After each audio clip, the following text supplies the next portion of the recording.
quick video showing you the Wahl 9655 cordless clipper. This is a great brand Wahl hair clipper for €25 with all the accessories is a great deal. This head shaver is recommended for home use only.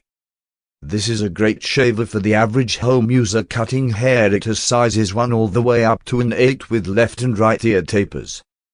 Great piece of kit in case another lockdown were ever to happen. Or have somebody that isn't comfortable visiting their barber anymore. Pros and cons.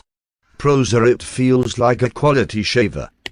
Easy to maneuver as it's not bulky.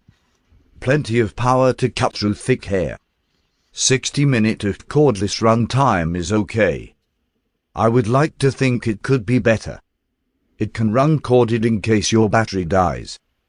Cons. Charge time is 12-14 hours. I think that's why it's for the home users. It's not made to be used professionally, but look, it's something that's used once a week, charged and put away. But if you don't like the hassle, just use it corded.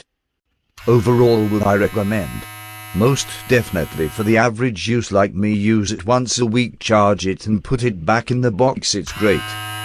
And it's great you can also use it corded as well if you had more hair to cut that would take 60 minutes or more. So my overall opinion is that yes, for a €25 trimmer it's fantastic.